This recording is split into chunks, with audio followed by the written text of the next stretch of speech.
안녕하세요. 서영주입니다. 여러분, 가수 윤복식 씨가 부른 여러분이라는 노래를 잘 아시죠? 그녀는 그 노래 마지막 구절에서 자신이 외롭고 쓸쓸할 때 자신을 도와주는 사람이 누구냐면서 그건 바로 여러분이라고 노래합니다. 그러나 모르긴 몰라도 윤복식 씨도 크리스찬이시니까 그녀의 마음속에 있는 그 답은 바로 하나님일 거라는 생각이 드네요. 사실 그리스도인이라면 다 그렇지 않을까요? 그리스도인들은 우리를 도우시는 힘과 위로가 하나님으로부터 온다는 걸 믿고 있죠. 그래서 무엇보다도 하나님과 동행하고 그분의 이끄심에 따라 삶을 살아가기를 소망하는 겁니다. 그런데 이런 우리를 보고 세상 사람들은 하나님의 우리의 모든 것을 다 도와주시고 우리들의 삶을 이끄신다면 우리는 아무것도 할 것이 없겠네 라고 냉소적으로 반응하기도 하고, 심지어 믿는다는 사람들 중에서조차도 하나님이 다 하시는 거니까 우리는 하나님께 다 맡기면 되는 것 아닌가 하고 자문하면서도 그렇게 손 놓고 기다리는 게 맞는지 헷갈려 하기도 하죠. 그러나 인생을 살아가는 자세가 어떠해야 되는지를 묻는 물음에 대해 저는 성경의 전설 같은 이야기에서 그 답을 찾을 수 있을 것 같습니다. 여러분들도 잘 아시는 바로 출애굽기 17장 8절로 16절의 여호와 니시 하나님에 대한 이야기에서 저는 그 답을 찾습니다.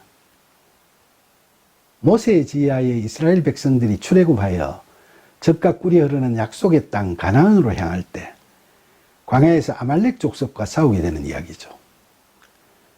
이 전투에 임하면서 모세는 자신의 후계자 여호수아에게 군사들을 선발해서 나가 아말렉과 싸우라고 명령하면서 자신은 하나님의 지팡이를 손에 잡고 산 꼭대기에서 기도하겠다고 말하죠.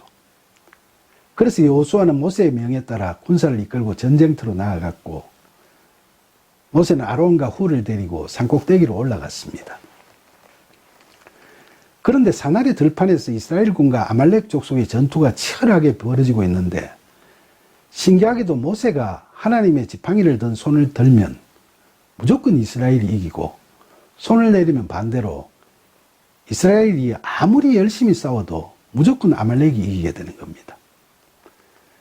그래서 모세가 계속 손을 올리고 있자니까 팔이 매우 피곤해졌죠. 그러자 같이 간 아론과 훌이 큰 돌을 가져가서 그 위에 모세를 앉게 하고 이 두 사람이 모세의 양손을 각자 하나씩 붙들어 올렸더니 그 손이 해가 지도록 내려오지 않았죠. 그러면 전쟁의 결과는 어떻게 됐겠습니까? 모세의 손이 하루 종일 들려져 있었기 때문에 당연히 여호수아가 이끄는 이스라엘군이 승리를 했죠. 모세는 하나님께 감사드리면서 전쟁에서 승리한 것을 기념하는 제단을 쌓아 그 이름을 여호와 니시라 하고 여호와께서 아말렉과 더불어 대대로 싸우시겠다고 맹세하셨다는 하나님의 언약을 선포했습니다. 이스라엘 백성을 승리의 삶으로 인도하시는 이 이야기를 들으면 재미있기도 하고 또 왠지 신이 나기도 하죠. 그러나 이 이야기는 흥미진진한 전설 같은 이야기로 끝나는 것이 아니라 오늘 사는 우리에게도 귀한 가르침을 주고 있다고 하겠습니다. 첫째, 이 이야기는 우리의 인생의 진정한 주인은 과연 누구인지를 말해주는 것 같죠. 이 이야기는 우리 삶 속에서 겪는 영적 육적 전쟁은 우리에게 속한 것이 아니라 하나님께 속한 것이라는 사실을 알려주고 있지 않습니까? 우리가 인본주의에 길들여지면 흔히 내 인생은 나의 것이라는 생각을 하기 쉽습니다. 그러나 살아보면 다 동감하시겠지만 인생이 우리 뜻대로 됩니까? 저는 인간의 성실과 열의의 가치를 부인하거나 무시하지는 않습니다. 하지만 인간은 죽을 수밖에 없다는 유한성 내지 한계도 갖고 있지만 누구나 다 겪듯이 살았어도 인생사 모두가 다 제 뜻대로는 되지는 않지 않습니까? 우리는 인생을 흔히 선택의 연속이라고 이야기하죠. 그런데 하나님을 믿지 않거나 믿음이 약한 사람들은 삶의 매 과정에 있어서 선택을 자신의 의지나 경험에 따라 하게 되죠. 그리고 그 선택된 길에서 자신의 능력과 노력으로 모든 꿈을 이루어 가겠다고 처음 가는 길을 겁없이 달려가지만 가다 보면 세상 만사가 자기 뜻대로 되지 않음을 알게 되면서 주저앉아 되돌아보고 가지 않았던 또 다른 길에 대한 아쉬움을 갖고 후회를 하면서 살아가죠.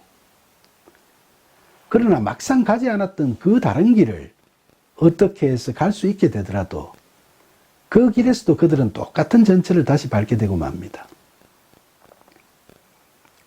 하지만 이제 우리가 하나님을 믿고 그분의 이끄심에 따라 살아가는 삶을 살고자 하면 깨닫게 되는 분명한 사실이 있습니다. 그것은 바로 우리 삶에서 어려움이 극복되고 소망이 성취되는 그 어떤 경우에도 그것을 이루어가는 주체는 항상 하나님이시라는 사실입니다. 그리고 우리는 우리 안에 거하시는 하나님의 이끄심에 따라 그분의 뜻을 깨닫고 그분께서 시키시는 바에 따라 온 마음 다해 순종해 갈 따름이라는 겁니다. 그러니까 여호와 니시 하나님의 이야기는 우리 인생에서 하나님이 주인 되시는 바로 그런 사실을 우리들에게 분명히 가르쳐주고 있다고 저는 생각합니다. 여호수아가 아무리 열심히 싸워도 모세가 하나님의 지팡이를 든 손을 들지 않으면 아말렉이 무조건 이기고 이스라엘은 패배할 수밖에 없듯이 우리 그리스도인들의 인생에서는 하나님이 분명히 주인공이신 겁니다. 역대하 20장 15절의 말씀처럼 우리 인생에서의 승패는 하나님께 달려 있습니다. 모압과 암몬의 연합대군의 침노를 두려워하며 금식 기도하던 유대왕 여호사밧에게 하나님의 영이 임하셔서 그와 그의 백성들에게 너희는 이 큰 무리로 말미암아 두려워하거나 놀라지 말라. 이 전쟁은 너희에게 속한 것이 아니요 나에게 속한 것이니라 하고 선언하신 후에 하나님께서 그들과 함께 하시면서 전쟁을 승리로 이끄십니다. 그래서 우리는 인생을 살아가면서 숱한 선택의 순간에 자신의 뜻을 다 내려놓고 하나님의 뜻을 찾아 성령이 이끄는 대로 살아가는 것이 복된 삶이라고 하는 겁니다. 하나님의 주인 되심은 오늘날도 수많은 교인들이 간증을 통해 증거하고 있죠. 예전에 그 내려놓음이라고 하는 책도 여러 권 쓰시고 해외 선교도 열심히 하는 분이 계시던데 그분은 일상에서 우리가 생각하기에는 아주 사소한 일까지도 매사를 하나님께 묻고 선택을 하며 살아가는 분이더군요. 그분은 갈라디아서 2장 20절에 이제는 내가 사는 것이 아니요 오직 내 안에 그리스도께서 사시는 것이라는 사도 바울의 고백처럼 자신의 삶을 살아가는 겁니다. 이처럼 영적으로 민감하신 분들은 내려놓음의 삶을 굉장히 세밀하게 꾸려가지만 보통 우리들은 살아가면서 매사를 다 이분처럼 하기에는 힘든 점이 많을 겁니다. 하지만 정도의 차이는 있겠지만 우리 그리스도인들은 자신에게 크고 중요한 일을 할 때에는 선택을 앞두고 하나님께 뜻을 여쭙는 기도를 많이 드리게 되죠.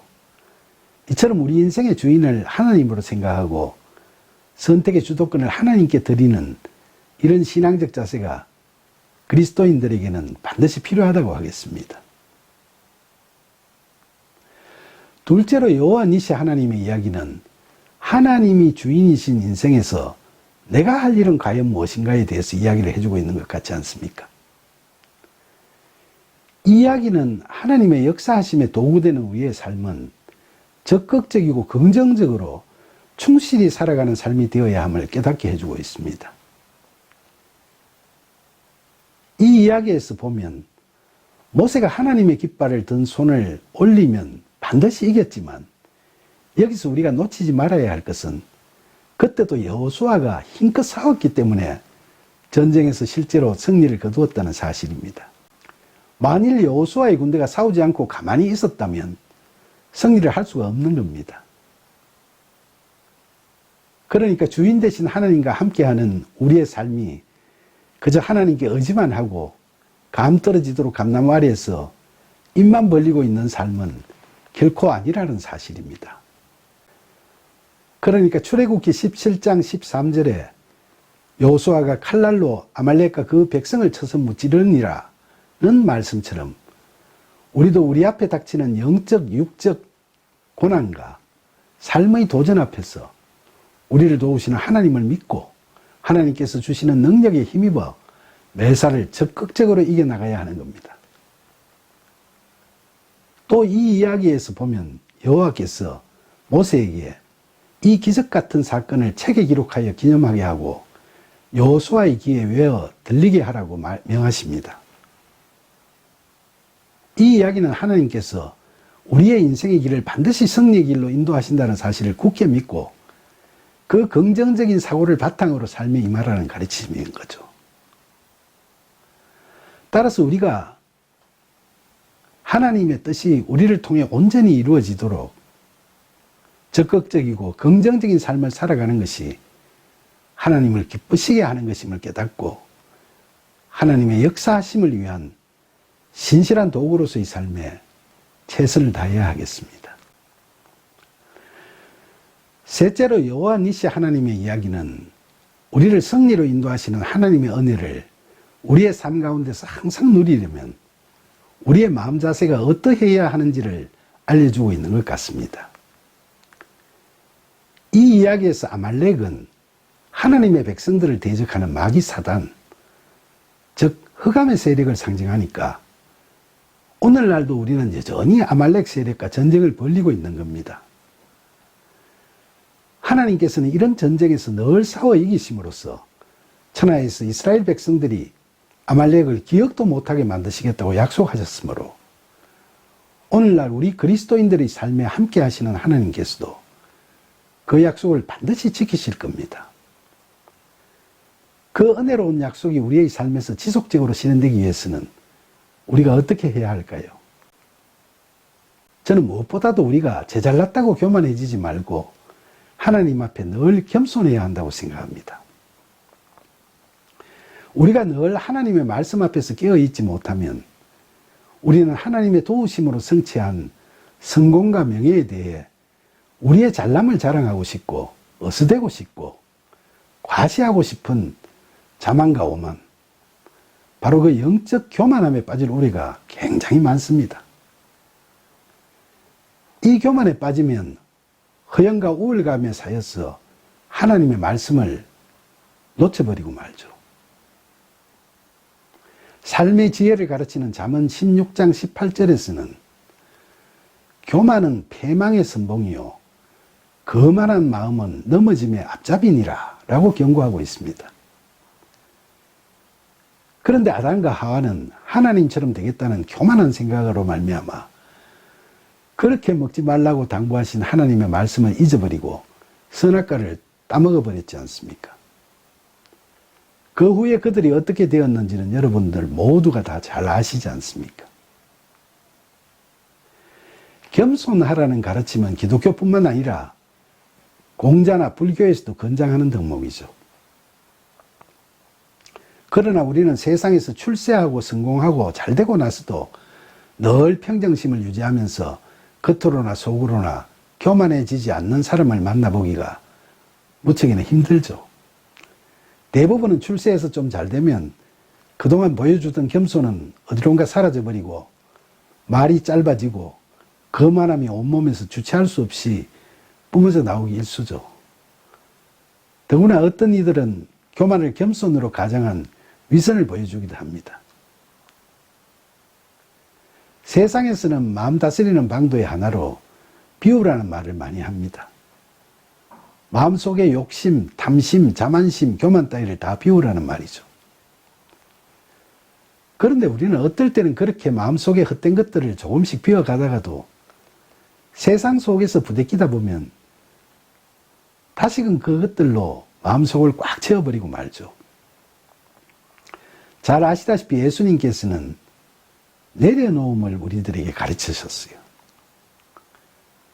이것은 우리가 불신앙과 영적 교만과 무절제한 욕망 같은 죄된 것들을 다 내려놓고 그냥 마음을 텅 비운 채로 있는 게 아니라 우리에게 찾아오시는 성령의 도우심과 이끄심으로 우리 마음속에 예수 그리스도를 품고 우리 안에 그분으로 가득 채우는 걸 말하는 것입니다.